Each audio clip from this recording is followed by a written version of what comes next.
खुलुमबाय बे समाव बड'लेण्ड इंखं टेलिभिजननि स्टुडिअ'आव आं ज्योति बसुमतारी। खुलुमबाय आं निहा ब्रह्म।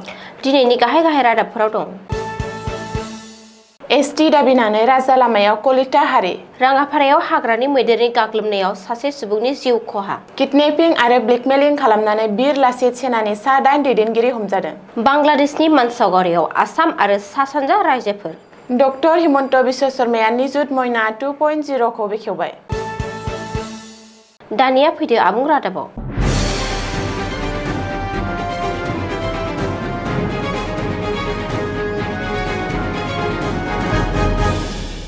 आसामाव आन्दलननि दोहौ। सोरबाया जुबिन गार्गनि न्याय नागिरनानै आन्दलन खालामदों, सोरबाया एसटि दाबिनानै आरो मोननांगौ दाबिफोरखौ लानानै आन्दलन खालामदों। हेंथा दोलो खुंग्रा हान्जा गासैबो आन्दलनाव बारसोमदों। मोनद' हारिया एसटि दाबिनानै सोमावसारनाय बादिनो बे खेबाव कलिता हारिया एसटि दाबिनानै राजा लामायाव ओंखारदों। मिथिनो हानाय बादिब्ला रबिबारखालि नलबारियाव कलिता हारिया एसटि मान मोननो आरो भारतारि संबिजिरनि 6थि फारिलाइयाव सोनांगौनि दाबिजों सोमावसारनाय हाबाफारि खुङो। कलिता जनगोष्ठी सन्मिलननि बानजायनायाव रबिबारखालि गभार्नमेन्ट हायार सेकेन्डारि स्कुलनि गेलेग्रा फोथारनिफ्राय जागायनानै नलबारि नोगोरनि लामाजों हान्जा सुरनाय जायो। सोमावसारग्राफोरा कलिता हारिनि थाखाय हा, कलिताफोरनि न्याय आरो सोलोंथायानो जोंनि मोन्थाय बायदि बायदि स्लगान लिरनाय बेनार आरो प्लेकार्ड लानानै रेलियाव बाहागो लादोंमोन। मख'नो गोनांदि सोरखारा कलिता हारिनि दाबिफोरखौ नोजोर होआखै होनना अजद होनायजों लोगोसे बिसोरनि नोजोरा राजखान्थियारि मुलाम्फानि थाखाय नङा, आयेनारि आरो संबिजिरारि मोन्थायफोरखौ रैखाथि होनाय होननानै सन्मिलननि दैदेनगिरिफोरा बुङो आरो बे सोमावसारनाया गासै रायजोआवनो गोसारनो हागौ होननानैबो हुमखि होयो। राङापारायाव हाग्रानि मैदेरनि गिख्रंथाव गाग्लोबनाय जाथाय।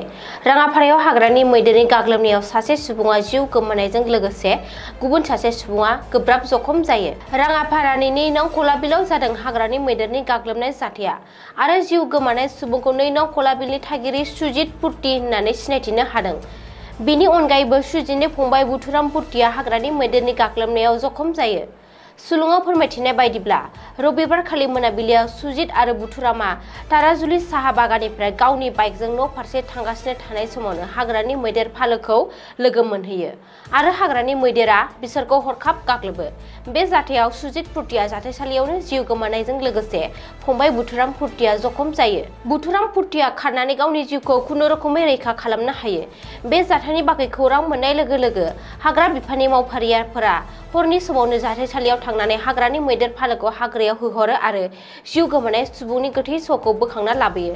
मख'नो गोनांदि हाग्रानि मैदेरनि गाग्लोबनायाव माखासे सुबुंफोरा बोसोरफ्रोमबो अबथिरा जिउ खोमानांगौ जानायनि उनावबो बे जेंनाखौ सुस्रांनायनि सायाव हाग्रा बिफाना जेबो रोखोमनि राहा लायाखै होननानै अजद होदों जायगानि सुबुंफोरा। बेजों लोगोसे हाग्रानि मैदेर आरो सुबुंनि गेजेराव जानाय दाङाबाजिखौ गोख्रैनो होबथानो थाखायबो जायगानि सुबुंफोरा दाबि खालामदों। बिर लाचित सेनानि सा 8 दैदेनगिरि हमजादों।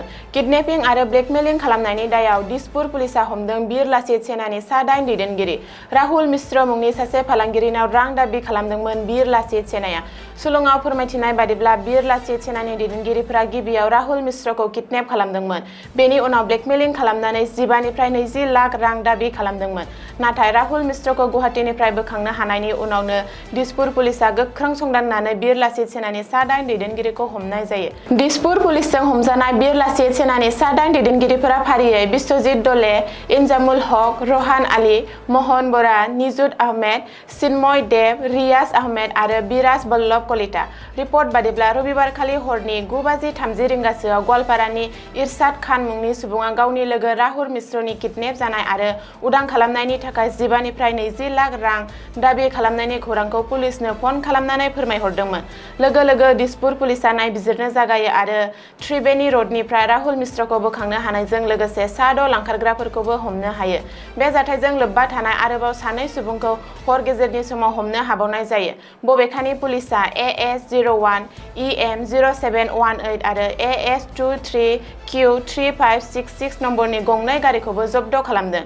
बेनि अनगायैबो गंनै बेसबल बेट, गंसे हकी स्टिक, गंसे देगार, गंनै पेपार स्प्रे बथल, गं 6 मबाइल फन, राङारि अनसुंथाइ बिनायनि गांबा आर'जलाइ जायखौ बिकास असमआ सागान होदोंमोन। बिर लाचित सेनानि रां खांनायनि मोनसे रिसिप्ट बुक, बिराज बल्लभ कलितानि मोननै आइडेन्टिटि कार्ड, बिर लाचित सेनानि आफादगिरि लग' आरो गुबुन गुबुन मुवा बेसादफोरखौ पुलिसआ जब्द खालामदों।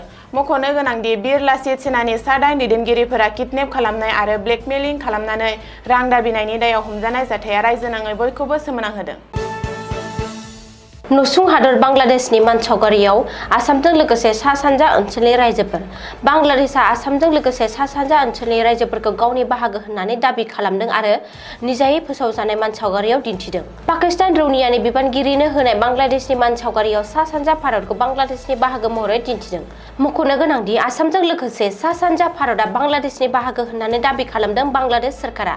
बे दान्थे-बिदान्थे गोनां मानसावगारिखौ फोसावदों बांलादेश इस्लामिक सोरखारनि गाहाय महम्मद इउनुसआ।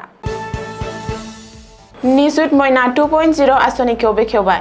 गिबि मन्त्रि डक्टर हिमन्त बिश्व शर्माया दिनै अफिसियेलि बेखेवनानै होबाय निजुत मयना 2.0। गुवाहाटीनि अर्जुन भगेश्वर बरुवा स्पर्ट्स कमप्लेक्सआव खुंनाय मोनसे हाबाफारिनि गेजेरजों गिबि मन्थ्रिया दिनै निजुत मयना 2.0 आसनिखौ बेखेवनानै होयो।